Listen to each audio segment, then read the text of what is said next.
Hi everybody, I just got home a little while ago from my book club meeting at Print Bookstore, and I wanted to hop on here to review our July and August books. I'm going to talk about the book that we just had the meeting about first because the thoughts about it are fresh in my head. So for this month, our book was Scorched Grace by Margot Douainy,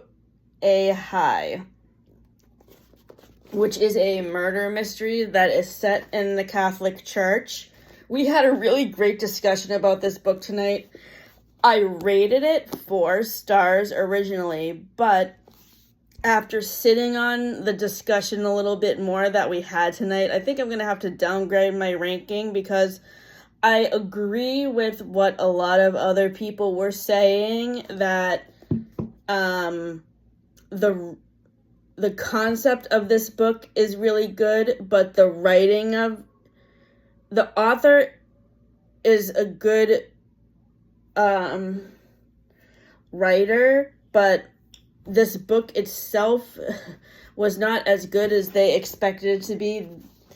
One thing, they thought that it went on, like, a lot of people didn't like the writing style of this author, and I mean, I liked her writing style. I just thought the book was a little bit too long, and it could have been, the page count could have been cut in half because, first of all, this detective was not good at solving the mystery. That is another thing everybody at the meeting agreed on, that the detective was not really good at solving the mystery.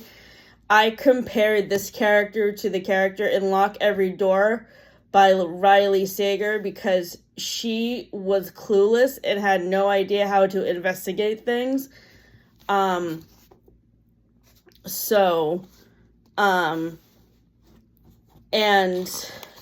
this is the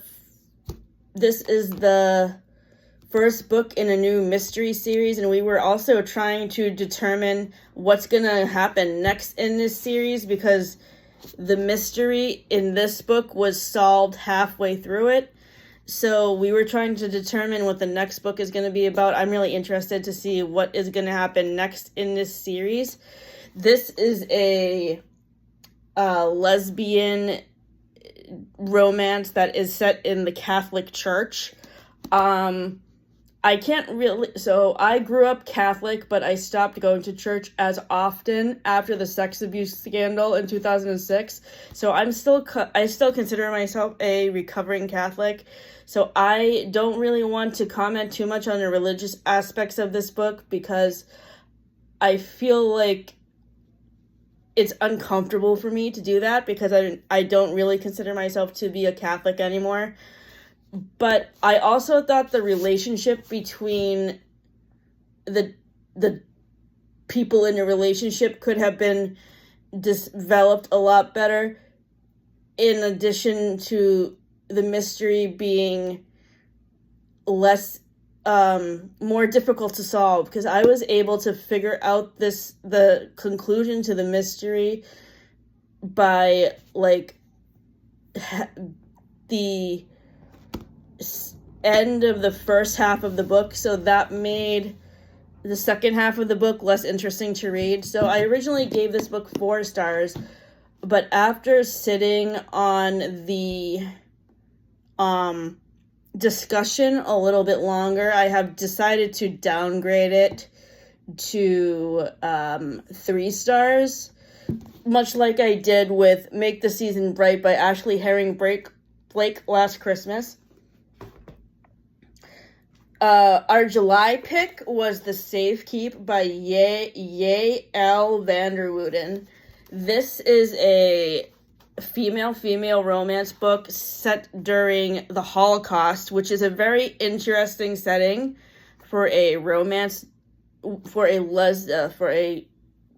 lesbian romance novel, because you didn't really hear a lot about those type of romances during this particular time period. One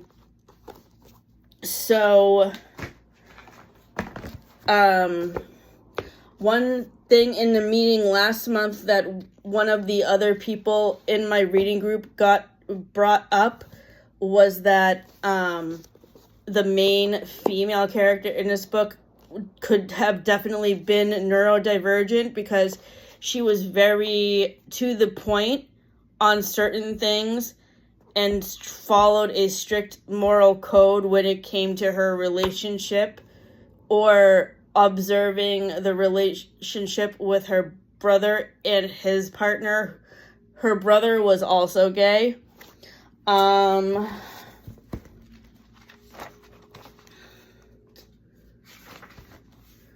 see.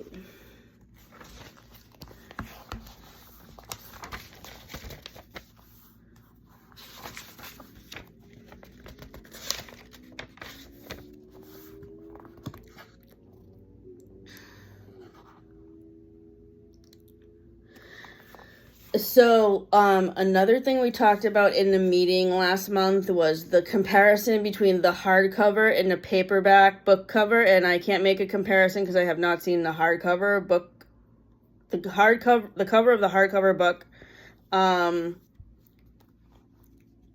also love the pacing of the book.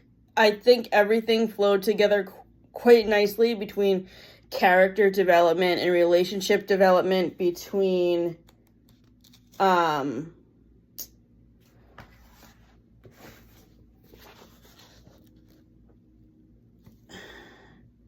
Isabel and Eva. And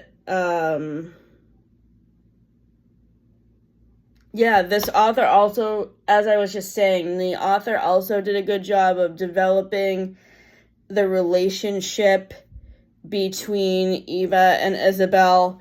And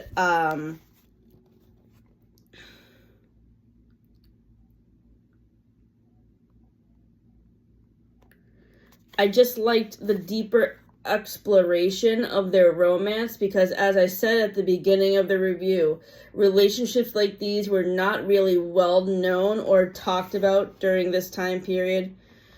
Even in The Seven Husbands of Evelyn Hugo, which is set in the 1950s, like, Evelyn's relationship with Celia is very hush-hush, because those types of relationships were not talked much about during that time period either. So with the SafeKeep, I gave this book 4.5 stars out of 5 on Storygraph. And for where these books fall in the tier ranking, they are both in the tier I Love That Journey for Me, which is where all the 4 star, 3.5 to 4 star books are. 4.5 to 5 stars are simply the best. So thank you for tuning in to this quick little review video for Reading the Rainbow Book Club. I have to step away from the book club, unfortunately, due to a schedule conflict. So thank you to the people in this group, Noah and Connor and everybody else, for all of the great discussions we have had. I will miss you guys, but I mean, I'm still going to be reading the books on my own and weighing in via email, so you'll still hear from me. So thank you. Have a great night.